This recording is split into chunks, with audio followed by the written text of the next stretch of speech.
નમસ્કાર વિદ્યાર્થી મિત્રો, north Gujarat education society Mumbai સંચાલિત અરવિંદ જીવાભાઈ પ્રાથમિક સ્કૂલ દ્વારા આયોજિત ઓનલાઈન શિક્ષણમાં આપ સૌનું સ્વાગત છે.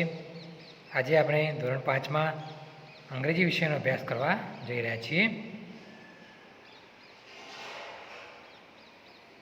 આપણે ભણીશું યુનિટ 1, જેનું નામ છે what is in this unit, એટલે કે આ એકમમાં શું છે.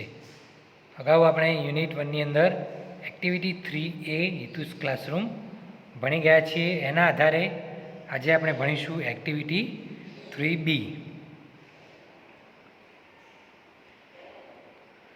તો એક્ટિવિટી 3Bની અંદર તમને કેટલાક શબ્દો આપેલા છે અને એક કોષ્ટક આપેલું છે જે આપણે પૂર્ણ કરવાનું છે. તો સૌપ્રથમ શબ્દોમાં આપણને કહેલું છે કે ફકરામાં આવેલ શબ્દો નીચે લીટી કરો. તો કયા ફકરાની વાત થઈ છે? તો એક્ટિવિટી 3Aની અંદર આપણે હિતુસ ક્લાસરૂમવાળો જે ફકરો ભણ્યા એ ફકરામાં જે શબ્દો આવતા હોય એની નીચે અંડરલાઇન કરવાની છે. અને એ શબ્દો આપણને અહીં એક્ટિવિટી 3Bમાં આપેલા છે. એટલે કે એક્ટિવિટી 3Bમાં શબ્દો આપેલા હોય એમાંથી કયો શબ્દ એક્ટિવિટી 3Aના ફકરામાં આવે છે તે આપણે ફકરો વાંચીશું એટલે આપણને ખબર પડશે. તો સૌપ્રથમ શબ્દ છે પ્લેટફોર્મ. તો પ્લેટફોર્મ શબ્દ એ એક્ટિવિટી 3Aની અંદર એટલે કે હિતુસ ક્લાસરૂમમાં આવેલો છે. તો આપણે એની નીચે અંડરલાઇન કરીશું. ત્યારબાદ બુલેટિન બોર્ડ, તો એ પણ એક્ટિવિટી 3Aમાં આવેલો છે ફકરામાં, તો એની નીચે અંડરલાઇન કરી. ફેન, તો ફેન શબ્દ ક્યાંય એક્ટિવિટી 3Aમાં આવેલો નથી, તો આપણે એમાં કોઈ પ્રકારની અંડરલાઇન નથી કરતા. પેન પણ નથી આવેલું. વિન્ડો, વિન્ડો આવેલો છે, there R 2 Windows in the classroom, બરાબર. રૂફ નથી આવેલો. પિંક બોર્ડ એ પણ નથી આવતું. કબર્ડ એટલે કે કબાટ, તો એ આવે છે, there are cupboard near the black board, એ વાક્ય આવેલું છે તો એની અંદર કબર્ડ શબ્દ આવી ગયો. નિયર, તો જે હાલ વાક્ય બોલ્યો નિયર ધ કબર્ડ, તો નિયર ત્યાં શબ્દ આવી ગયો. ટ્યુબલાઇટ એવો શબ્દ એક્ટિવિટી 3Aમાં ફકરામાં નથી આપેલો. Ceiling, the ceiling is white, તો ફકરામાં સીલિંગ શબ્દ આવે છે તો એની નીચે આપણે અંડરલાઇન કરી. પેન્સિલ બોક્સ નથી આપેલો. યલો નથી આપેલો. બેન્ચ, બેન્ચ આપેલું છે, the bench are clean too, એવું આપણને વાક્ય આપેલું છે તો બેન્ચ પણ નીચે અંડરલાઇન કરીએ આપણે. બીજા પણ શબ્દો છે તેમાં ડોર, તો ડોર શબ્દ ફકરામાં આવેલો છે એની નીચે અંડરલાઇન કર્યું. પિક્ચર બુક શબ્દ ફકરામાં આગળ એક્ટિવિટી 3Aમાં આવેલો નથી. બેલ નથી આવતો. ગ્રીન શબ્દ આવેલો છે, the bulletin board is green, તો બુલેટિન બોર્ડ જે હતું એ ગ્રીન હતું તો ગ્રીન શબ્દ આવી ગયો. બ્રાઉન પણ આવે છે, door and windows frame are brown, તો એ પણ છે. ઓલ્ડ નથી આવતું. સ્ટોરી બુક આવે છે, વાર્તાના પુસ્તકો જે કબાટમાં પડ્યા હતા. સ્કૂલ નથી આવતું. સ્મોલ નથી આવતો. ફ્રેમ, ફ્રેમ એટલે ચોકઠું, તો એની નીચે અંડરલાઇન કર્યું. બારીના ચોકઠાની વાત આપણે કરી હતી. કાઇટ નથી આવતું. બ્લેકબોર્ડ, પાટિયું જે છે એ આવતું હતું, the teacher is near the blackboard, પછી ટીચર પણ આવી ગયું. અને હિતુસ ક્લાસરૂમ ઇઝ બિગ, હિતુનો વર્ગખંડ કેવો હતો? મોટો હતો, તો બિગ પણ આવે છે. તો હવે આપણે શું કરવાનું છે કે આ શબ્દોની નીચે એક કોષ્ટક આપેલું છે તમારા પુસ્તકમાં. તો જે શબ્દોની નીચે આપણે અંડરલાઇન કર્યું એ કોષ્ટકની અંદર તમે જુઓ 2 ભાગ આપેલા છે. એક ફકરામાં આપેલ શબ્દો અને બીજો છે ફકરામાં ન આપેલ શબ્દો. તો અહીંયા જુઓ કોષ્ટક,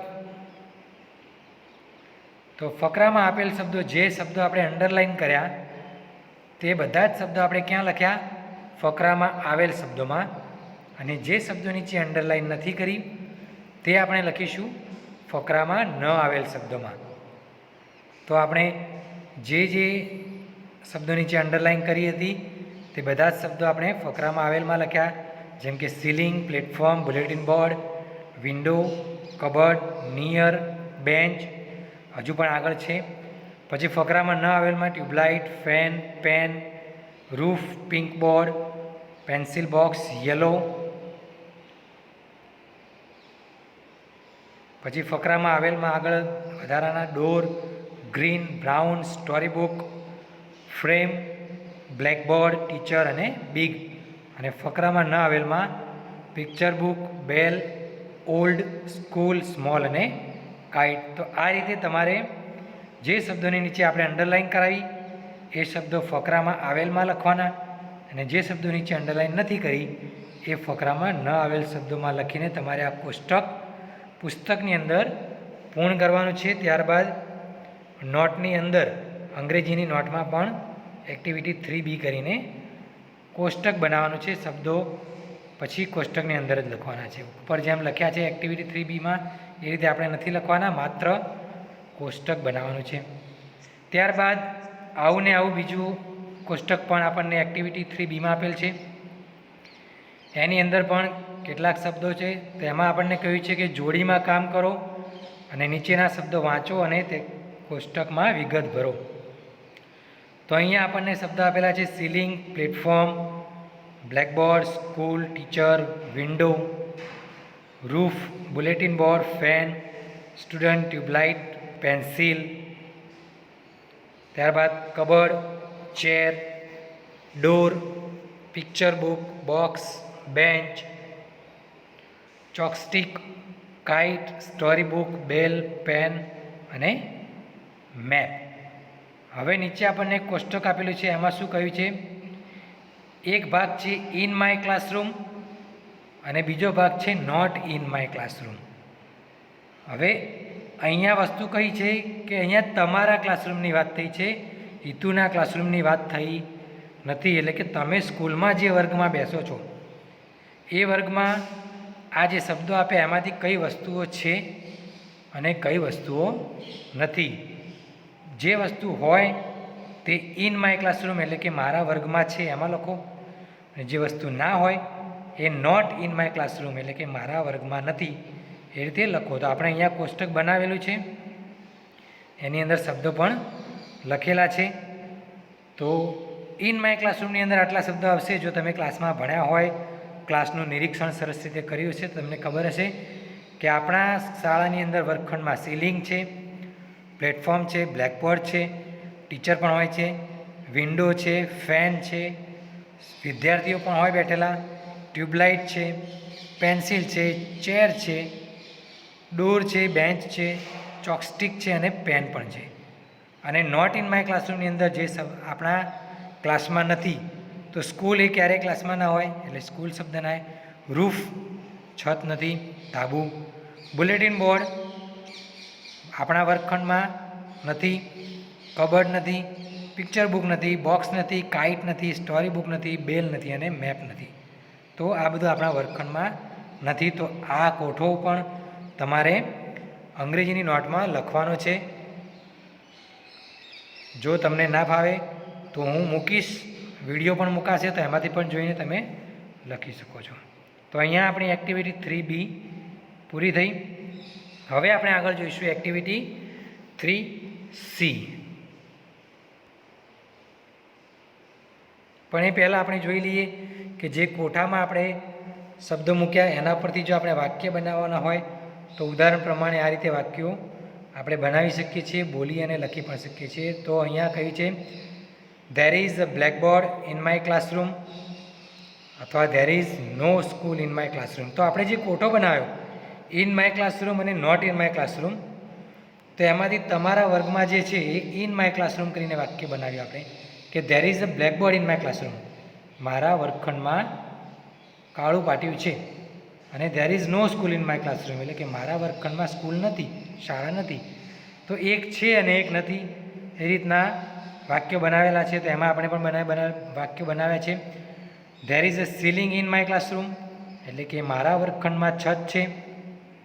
અને આગળ છે there is no roof in my classroom, મારા વર્ગખંડની અંદર ધાબુ નથી. અંદર ધાબુ કેવી રીતે હોય? તો ઉપર હોય એટલે. પછી જે there is a teacher in my classroom, મારા વર્ગખંડમાં ટીચર શિક્ષક છે. There is no bulletin board in my classroom, મારા વર્ગખંડમાં બુલેટિન બોર્ડ નથી. There is a window in my classroom, મારા વર્ગખંડમાં બારી છે. અને there is no picture book in my classroom, મારા વર્ગખંડમાં કોઈ ચિત્રનું પુસ્તક નથી.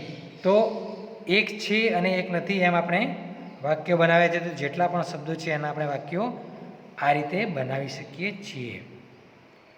હવે આપણે આગળ જોઈશું એક્ટિવિટી 3C. એક્ટિવિટી 3C એ એક્ટિવિટી 3A એટલે કે હેતુ ક્લાસરૂમના આધારે આપણને આપેલી છે. એમાં આપણને કહ્યું છે કે નીચેના વિધાનો ખરા એટલે કે ટ્રુ છે કે ખોટા ફોલ્સ છે તે જણાવો.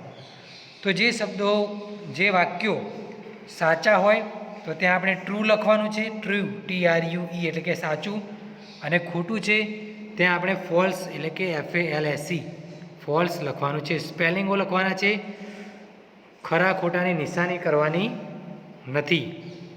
તો ચાલો કેટલા ખરા ખોટા છે તે આપણે જોઈ લઈએ. હિતુસ ક્લાસરૂમ આપણે એક્ટિવિટી 3 એ ભણી ગયેલા છીએ તો આપણને યાદ હોવી જોઈએ.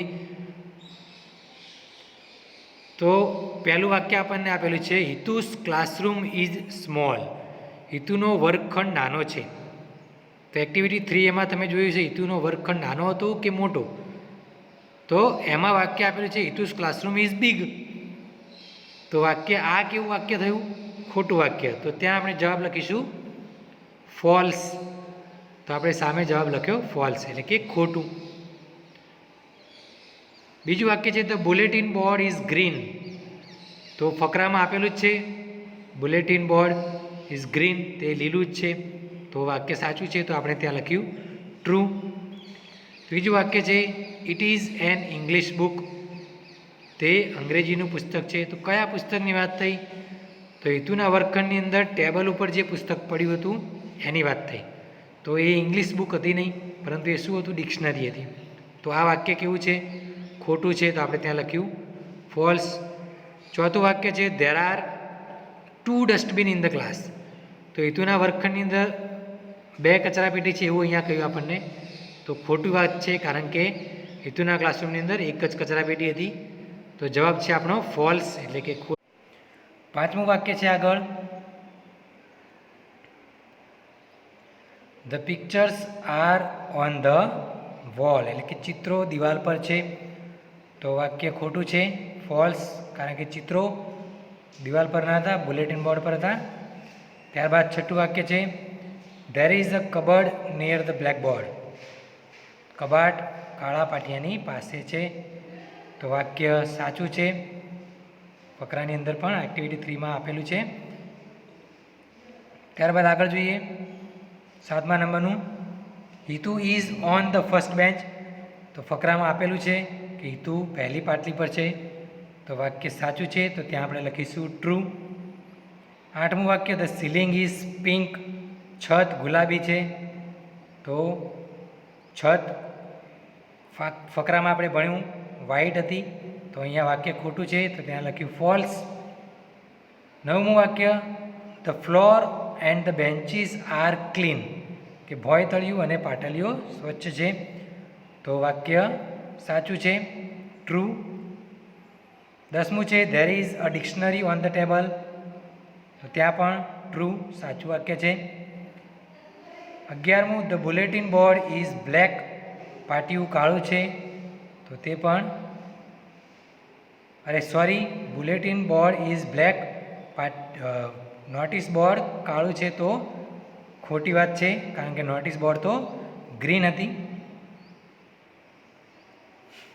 There is one window in the classroom એટલે કે વર્ગખંડમાં એક બારી છે. તો ખોટું વાક્ય છે, કારણ કે હિતુના ક્લાસરૂમની અંદર 2 બારીઓ હતી. તો વિદ્યાર્થી મિત્રો, તમારા પુસ્તકમાં 10 વાક્યો છે. બાકીના વાક્યો વધારાના છે જે આપણે અહીંયા સમજ્યા છીએ. આપણે વધારાના વાક્યો પણ નોટબુકમાં લખવાના રહેશે, કારણ કે પરીક્ષામાં ગમે તે પૂછાઈ શકે છે. તો 13મું વાક્ય છે ધ ડોર્સ આર બ્રાઉન, બારણા કથ્થાઈ છે. તો સાચું વાક્ય છે, ટ્રુ. 14મું છે there is a platform in the classroom, વર્ગખંડમાં પ્લેટફોર્મ છે. તો સાચું વાક્ય છે, તો ત્યાં લખીશું ટ્રુ. ત્યારબાદ 15મું છે the chair and the table are old. ખુરશી અને ટેબલ જૂના છે. તો ફકરામાં આપણે ભણ્યા હતા કે the chair and the table are new. તો વાક્ય અહીંયા કેવું છે?